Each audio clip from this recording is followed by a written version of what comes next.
Imagine playing a high-stakes game of Monopoly. You've bought your properties, you're rolling the dice, and suddenly the bank tells you the rules have completely changed. Right in the middle of the game. Exactly, mid-game. Suddenly you're told you can't deduct your mortgage costs anymore unless you incorporate yourself as a literal company. So, welcome to this custom deep dive.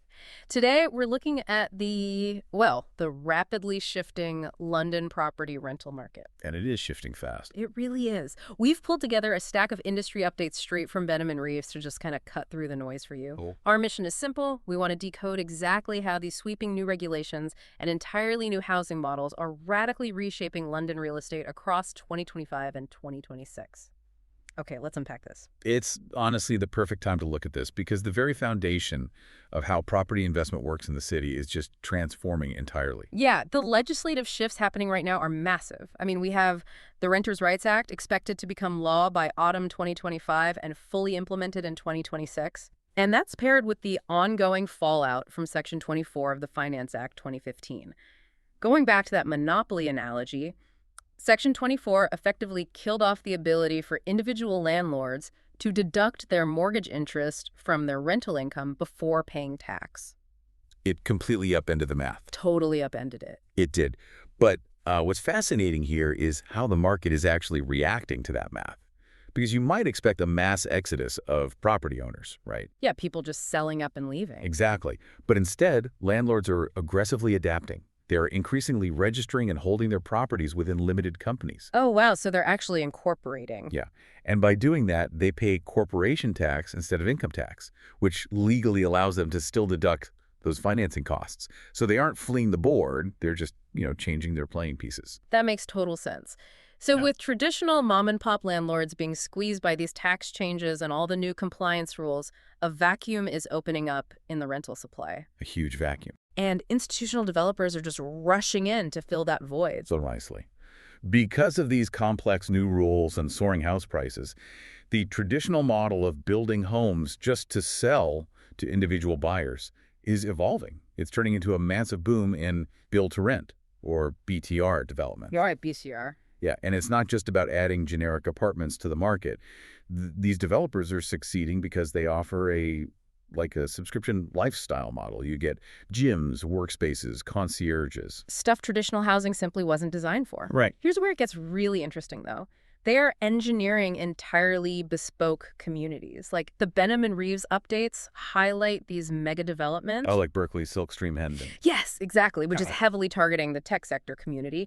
And then there's Beaufort Park in Collindale, which is this massive 25-acre upscale development with Parkland right at its center. It's basically its own little village. It is. Oh, wait, let me push back here for a second. You're talking about 25-acre luxury parks and specialized tech hubs. Surely that caters to a very specific high-earning demographic. Sure. So are traditional mom-and-pop landlords actually going extinct, or are these BTR megacorporations just playing in an entirely different, untouchable sandbox? Well, it's a bit of both, honestly. The barrier to entry for a casual investor is undeniably higher now.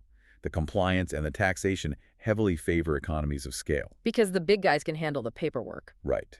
These build-to-rent mega-developments can offer amenities and a level of professionalized management that a single-property landlord just can't easily compete with. That allows them to capture a massive slice of the long-term rental market. Which brings us directly to the people actually filling these developments. With this corporate pivot, how is the tenant supply and demand reacting? We can actually see the data playing out in places like Hammersmith.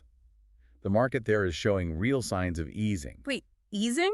In London? I know, right? Yeah. But according to the sources, while demand for rental properties there jumped by 17%, the supply of available properties also increased by 11%. Oh, so that gap between desperately searching tenants and available homes is finally narrowing. Exactly. Institutional supply is helping the market ease off the throttle, rather than just slamming on the brakes. That's fascinating. And looking at who is actually renting, the sources highlight a surprisingly reliable demographic for these luxury builds, which is students. Yeah, it sounds counterintuitive. It really does. You wouldn't normally associate students with high-end corporate rental stability. You wouldn't. But if we connect this to the bigger picture, It makes perfect financial sense from a corporate risk management perspective. How so? Well, students in these developments usually come with built-in financial safety nets. They're often backed by guarantors, usually their parents, or they have institutional stipends. Oh, I see. Yeah, for a corporate portfolio where the ultimate goal is zero missed payments, a tenant with guaranteed financial backing is literally the safest bet you can make. So, what does this all mean? Ultimately, the London rental market is rapidly professionalizing. From navigating limited company tax structures to the rise of these massive tailored BTR communities, it just requires both renters and investors to be highly strategic. Definitely. The days of casually renting out a spare flat are fading. It's a structured, heavily regulated industry now. It strongly favors long-term, calculated planning over, accidental investment. Which leaves us with a final thought to mull over. With developers now actively building specialized communities aimed exclusively at specific demographics like tech workers in Hendon, Yeah. will the future of city living be defined not by organic, diverse neighborhoods, but by curated corporate ecosystems you simply rent a subscription to?